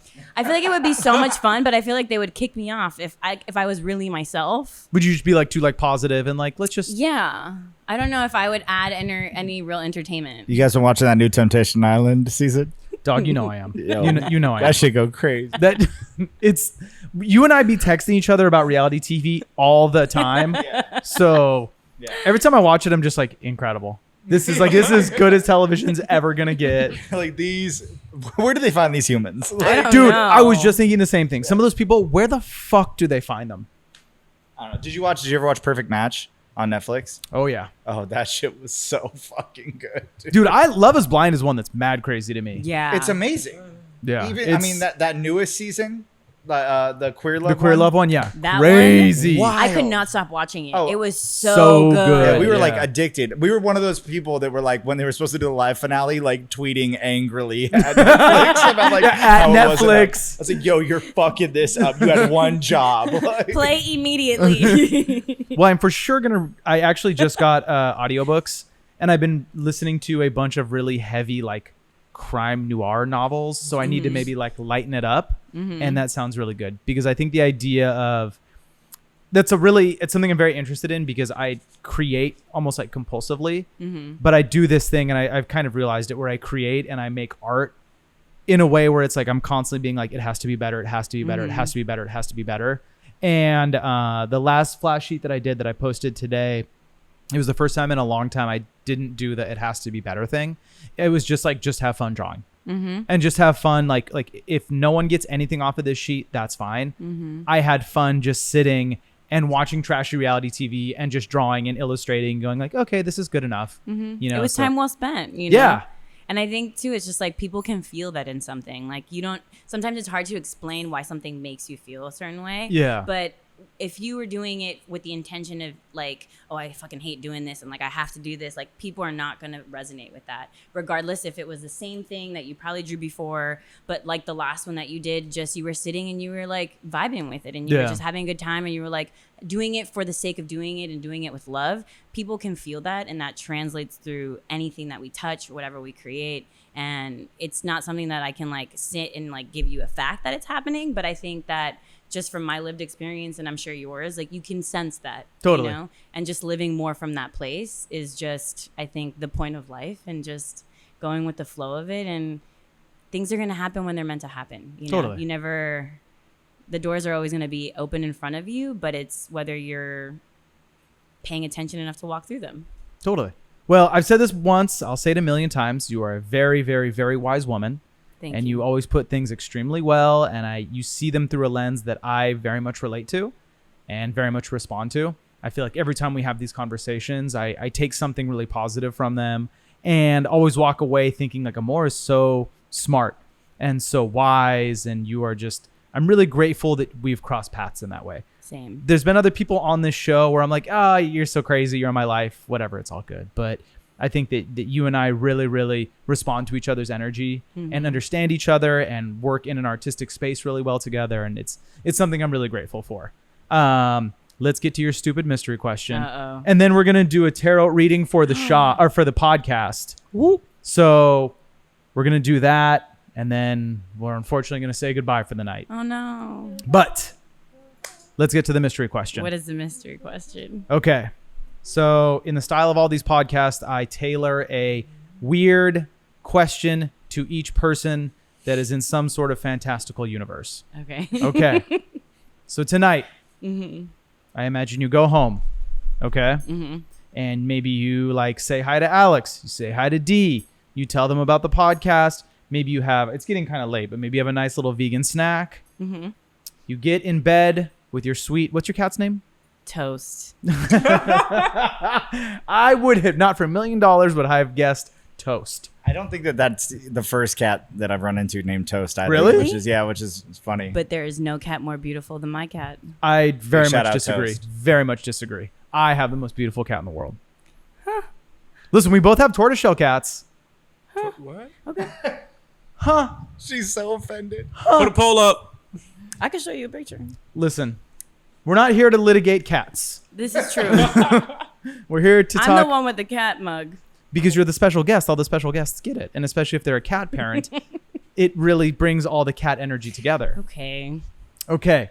You get in bed with Toast. I get in bed with Toast, which you- is unlikely because I'm allergic to her. But yes, Let's just say in this particular situation, you're not allergic to I her. took my Allegra and I'm ready to snuggle with Toast. Yes. Wait, you're And allergic to cats? Yes. Shout out. Yeah. Hey, I take Allegra twice a Me day. too. my cats be making me sneeze all crazy. I break out That's in how much hives. cat love means to you guys. Yes. Yeah. And more. I love my cat so much. There you go. I have one right now where I want to take her back, but you know what? I love her too much. I want to take her back. She's too much of a street cat, and she does this thing where she screams all night. She just sort of, "Rah!" 'cause Toast does that. it's a lot. Yeah. It's a lot, especially when She's I'm very deep, vocal. Yeah, when I'm deep in sleep and I'm like off to dreamland. Okay, so speaking of dreamland, Dreamland. We're in bed with Toast. your salt lamp is on. It's glowing. All the spiritual energy's happening. You close your eyes. I close my eyes. Okay. You're in another plane. Are you okay over there, DJ Michael Miguel? Yeah. Yeah. I think you need to breathe. I'm good. You good? I'm good. I was just thinking of the cat scream. Corey. Literally. Hey, when did Cinnamon Roll get here? It sounded just like her. So you're in the dream plane where the dreams happen. Where the dreams happen. Okay. And an ancient goddess comes to you. And she's like, check it out, Amor. We've been watching you. And we really like what you're doing. Okay. You're putting in the good work. You're spreading positivity. You're spreading love. All the love. You're doing all these wonderful things. Myself and all the other ancient earth goddesses were on your team. I'm As a thankful reward, for that. yes. As a reward for that, we will give you one piece of ancient knowledge, and you can ask us any question, and we will give you a very direct answer. So whether it be about the pyramids or aliens or any ancient knowledge that no one knows except for you, what would you want that piece of knowledge to be? That's an intense question. I don't even know if I know what I would want to ask. Like, what is your knee jerk when you think about, like, if you're in that situation and you're like, okay, one piece of ancient knowledge, this crazy wisdom, it's going to be in my brain, and you're going to like wake up in a cold sweat and be like, oh my God, it's true. Or now I know this. What would you want it to be? I don't know.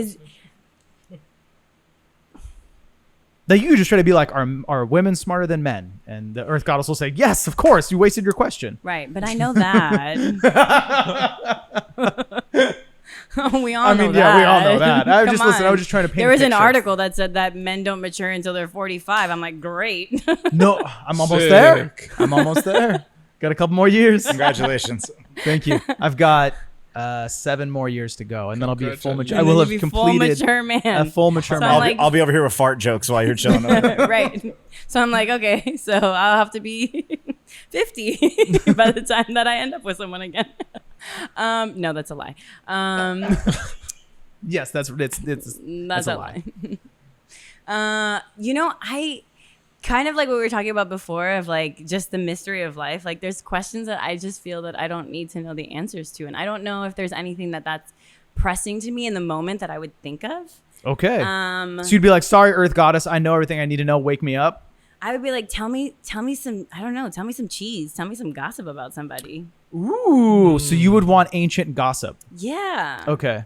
Like she would be 'Cause like, they were fucking things up back then too. So no one knows what we're doing. She'd No be one like- has ever known what we were doing. So like, what are you going to tell me that's going to make my life different? But if you can give me some nice juicy gossip, maybe. okay, let's pick one person from history that you get juicy gossip from. Who would you want it to be? Oh my God. Jesus. Ooh. Okay. He wasn't a carpenter. Or he's a wasn't shitty carpenter. Okay. No, I heard that's true. He was a shitty carpenter. Motherfucker didn't have a T-square. Like, what are you gonna do? Yeah, come Have on. a T-square. You know he wasn't building anything good. There's no way. There's no way. Well, I'm Amor, like, he's just a human being, you know? We Yeah, all he's make just a dude. mistakes. I think someone said he had a hunchback too. I heard one Did time. he? I heard one time that Jesus had a hunchback. That's interesting. I heard one you time got that that a person. I heard one Information time, like, from- rumor through the grapevine. You Yeah, know? they I told me. knew a guy that knew a guy that knew a guy that hung out with Jesus one time. Said he had That hung out Precisely. with Jesus. Macaroni Tony was kicking it with Jesus one time. Macaroni. Shout out Macaroni Tony. I'm glad that he was brought up on this podcast today. We had to go to Miami to get to Macaroni Tony. Yeah. And Well- I'm from Miami. Then it all comes And it all together. comes together. And to bring it all together, you did ask if I was going to have maybe another tattoo. And I think that I have really been manifesting a tramp stamp. A lower back tattoo. I'm sorry, a lower back lower tattoo. back tattoo. Amor, are you a tramp? No. Come on. Listen, you don't have to answer that question. I'm just saying. I mean, I'm not, but I just like I don't hold a lot of negative energy towards that. I'm just like, it's a nickname. Yes, I know that we need to be mindful of what we're saying. I'm not saying with any negative connotation. Like, it's cute. It was a thing of the 90s. I'm all for lower back tattoos. I fuck the A lower, lower back. tattoo. I just like, why are we calling women tramps? I think it's kind of like the slut walk thing, you know? You're taking power with the word of slut. I get it. I do. I just like, okay, here's the thing. Let them tramps Listen, be tramping. I'm Like, gonna I can call myself a tramp. You can't call me a tramp. exactly. Yeah. And so I can't say, it's fucked up of me to say, I'm going to do a tramp stamp on Amor. Because then I'm denoting But that if you're I a already tramp. like ollie ooped you the tramp stamp, you can probably say it back to me in a safe space. You're Give not you the saying tramp that to me on the stamp side of the pass. street. Okay. Yeah. Listen, I'll say this quickly. The movie Wedding Crashers, hilarious. But I watched that movie single-handedly kill lower back tattoos. Like, I was tattooing. I was new to tattooing. I'm doing my thing. Lower back tattoos are fun as fuck. Love doing them. Nice smooth surface. Whatever. Easy money. I was told when I learned how to tattoo that they were easy money, and that is true. That movie came, and they came to a screeching halt because they were called tramp stamps. And like in that way, that movie and that phrase fucked with my money. So that's why I'm just like, we don't have, just call it a lower back tattoo. There's no other tattoo on the body that has a weird name. If you want your lower back tattooed, say I want my lower back tattooed. That's all. Like, we don't have to, we're buying into. There's trauma associated with Yes. it for you. I heard it was the dude who wrote the comic that is, this is about to get really heavy. I don't know why I'm bringing this up. He wrote the new Spider-Man, the Miles Morales Spider-Man. He's the person who created Miles Morales. And he was saying like the only way that like a man can be a feminist is to accept that misogyny lives inside of you. And like if you can't accept that, then you're not truly, like, you don't truly support women and believe in women and all those things. And so I have to accept that something that like misogyny lives inside of me because I'm a man. And because of that, it's not okay for me to call something a tramp stamp, because all that does is like double down on crazy misogynist bullshit. I know it's a lot. I don't know how this turned into like misogyny corner. I don't want it to be that way. I'm here to love and support women. It's all good. And you do. I know. I try my best. I really do. I'm really trying over here. You do. I love the like tampons in the bathroom. Like, such a nice touch, you know? That's how we do it It's the really 9 nice. lives. It's really nice to feel seen. Yeah, that's the whole point. That's the whole Yeah. point. Well, thank you for being here. I'm so grateful we got to do this. This has been so Same. nice. This has been one of those where I feel like we started and now it's done. I know. Before we end, can we do tarot for the podcast? Can we make Absolutely. prediction, or can we do some sort of... So the thing about cards, and I'm no expert in this by any means. We're just I doing this have for a tech- funsies. We do this for fun. Much like, you know, angel numbers and stuff. They're all goddess cards, so they're all really nice things.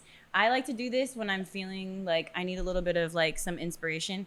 Anything that has to do with tarot or any kind of psychic abilities or anything, it's really just people focusing in on energy and reading the energy that the person is emitting. It has nothing to do with like actual predictions of things. It's just where you're resonating and you're attracting the energy of the cards. Okay, It's cool. pretty much what it is. So we're gonna be putting positive energy towards the podcast and the podcast future. Michael, have you ever gotten a reading before? Okay, so one time I was in Joshua Tree, and there was like an old lady on the corner of a gas station. I was getting gas, and she was like, "Oh, tarot readings." And I told my girlfriend at the time, I was like, "Man, that stuff's such bullshit." And I was like talking shit crazy. This old lady's just trying to get money on the side of the road. And she kind of like checked me, and she was like, "Well, she's here, so obviously she like makes money doing it, blah, blah, blah." And I was like, "You know what? I'm going to go over there and I'm going to do it just to see how much bullshit she's full of." I go, give her like the $10, whatever she does my reading. And it was like a really positive reading. She was like, "This is your time. Like you were meant to come and speak to me so that I can tell you that like all the things that you've always wanted and all the things that you've been manifesting and hoping for, they're finally here for you and they're finally coming their way, but you have to accept them. And if you don't accept those things, then it's not going to happen. If you don't start believing in yourself, it's not going to happen." Everything that woman told me happened. And it happened almost instantaneously. And I was like, as soon as I was like, and I was talking to my girlfriend at the time and saying, yeah, she said, and she was like, "Well, maybe it's time to start believing in it. And maybe it's time to start kind of like finding the spiritual side of yourself and start believing in energy and that you deserve happiness and you deserve all these good things." And as soon as I started believing in myself, my life changed like exponentially. And it's been like that ever since. So, I mean, you can say what you want, jokes and this and that, but for me, like the proof is in the pudding. I'm a successful tattooer. I have a successful tattoo shop. I have a successful podcast, like, because I believe in myself and I know that I'm the architect of those things, but also there's all this positive energy and positive people around me. So it makes it happen, in my opinion. So that's how I feel. Amen. Yeah, straight up. Okay, so what do we need So to you're do? just going to like shuffle the cards to get your energy flowing through them. Should DJ Michael Miguel and producer Corey touch them too, because we're a team? Sure. Do you guys want to touch them? Do you want to shuffle them too? Wait, so that we hold can on. wanna Why say it touch like that? Okay, touch these because we're So, we're imbuing them with podcast power. yes. Okay.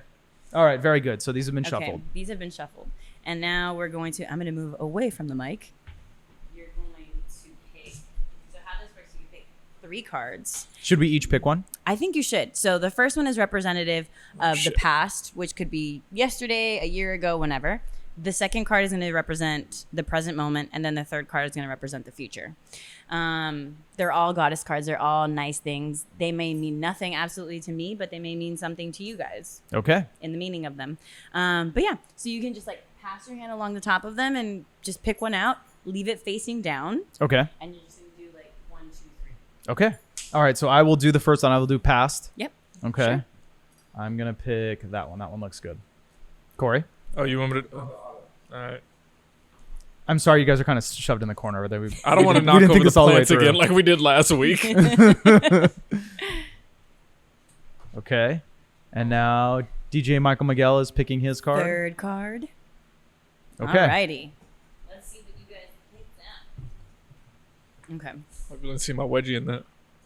It's all good things. So there's nothing to be scared of. Have you guys ever done any kind of tarot cards? I have gotten 2 readings before. The first reading was really awkward. He didn't tell me much. And I was like, thanks, I guess. And then the second one was like, there's a lot of energy around you. You got to focus on what's going on. So it Still was no casualties. The second time was a good reading, and I felt like it was actually like purposeful. The first time I was like, this was a waste of my money. Mm-hmm. Yeah. Yeah. Well, let's find out what's happening today. Well, we're gonna The find out. future of this podcast. Is in good hands. Okay. So the first card, which is the past, is Irene, which is peace. There's no need to worry, as everything is working out beautifully. Like that. Okay. Right? Off to a good start. We can read what she means. I'll give you like a synopsis of what it means. The various meanings of this card are: give your cares and worries to heaven, pray, meditate, engage in peace-enhancing activities such as yoga, sea salt baths, massages, naps, music, playfulness, and the like. Wonderful. Your present is Isis, which is past lives. The situation involves your past life memories. You guys So have what this done podcast podcasts is. in the past. In the past, maybe a broadcaster, A maybe a broadcaster. journalist, maybe a news anchor. So this one means Such it says to get a past life regression to gain insight and answers. Ancient fears from the past life are resurfacing right now. You've known the person you're inquiring about in a past life, or your current situation relates to a childhood issue. Like your parents being Like parents getting divorced. Like our parents oh being my divorced. God. It's all coming. That's what's happening now. That's what you guys keep talking about. This is So, going to be a parents divorce podcast. You know, It kind of already we're is. great kids. And your last card by divorce. And your last card is White Tara, which is sensitivity. You are becoming increasingly sensitive. Avoid harsh relationships, environments, situations, and chemicals. And this one, also you guys all picked one, so it's like all of your energies. Pretty fancy. Acknowledge and honor your sensitivity. Take steps to protect yourself from negativity. Avoid chemicals. Steer clear of situations with loud noise, crowds, violent media, or other triggers. Okay. So let's keeping to ourselves like we like to do so much. Yeah. Maybe not more of drunk people so falling no off more chairs. loud ass bars. Yeah. I think after that one time we went to that loud bar. No more Greek dudes talking about alien con. Dude, quite possibly the funniest thing I've ever done to someone though. This crazy guy started talking to me. We went to a friend's birthday party at a bar, and this crazy dude started talking to me, and I was like, you know who likes this stuff even more? This guy. And I just handed him right off to Corey and then walked away. And then Corey got stuck with this crazy conspiracy theory alien. No. Yeah, our friend Ant, luckily, like 30 seconds later, was like noticed what was going on and was like, "Hey man, I gotta piss. Like, you want to roll with me?" I was like, "Absolutely, I will help you." Yeah, I will hold it. It's fine." Well, Amor, thank you for being here. Thank you for doing this having me. wonderful goddess reading. I know that this is going to bring all the success and beauty and greatness to this podcast. I'm so glad we got to Absolutely. talk and sit and chat and do this properly for the world to hear. If people want to follow you, they want to buy your poetry book, they want to do anything, they have questions about spirituality, anything like that, how can people get in touch with you? You can find me on my Instagram, which is my full name, Amor Capdevila. You can DM me. You can buy my book online. You can Google. Buy Amor's book. It's called Moments in Love by Amor Capdevila. It's a wonderful book. There will be links to her Instagram and her book down below, so go check the show notes. Yeah, I'm very friendly. I like to spread love, so. You're probably one of the most friendly people I've ever known. Really? Hell, fuck yeah. By a lot. Like by a lot. So I appreciate that. yeah. Anyone you want to shout out? Any shout outs? Anyone you want to say hi to? You guys, thank you for being so amazing and making me laugh and sharing stories. I love meeting new people, so now you guys are my new friends. And you know the household, Alex and Dee, my family, Yeah, they're good And people. Toast. Really good people. and my cat named Toast. You know what's interesting, Amor? First person to thank you guys. Thank you. That is a really interesting thing. I happened and I was like, huh. Very interesting. Interesting. This only happened because we were all here together, so. And listen, none of this happens without these two. So they deserve a round of Yeah, applause. a round of applause for producer Corey and producer DJ Michael Miguel. Thank you all. Thank you. Well, thank you again for being here. Thank you to everyone for listening. This has been another exciting, ridiculous, spiritual, enlightening, goddess card reading, wonderful episode of By Appointment Only. This podcast is produced by the lovely hockey watching, black t-shirt wearing, sexy producer Corey Dunn, and of course the world's best personal trainer, the dog loving, the devil shirt wearing, the Chuck Taylor wearing producer DJ Michael Miguel. Our theme song is by Javi. What's up, Javi? How are you? You've been acting crazy on Instagram lately, my dude. Was that a shout out or? Yes. He knows. He's. We'll talk about it later. Okay, off camera. Off camera. He'll be here one day. Thank you again to everyone for listening. Remember, be tatted, stay tatted, love each other, be good to each other, listen to your angel numbers, trust in yourself, believe in yourself, and have a wonderful rest of the week. Thanks for listening. We'll see y'all next week. Have a good night. Love you lots. Bye.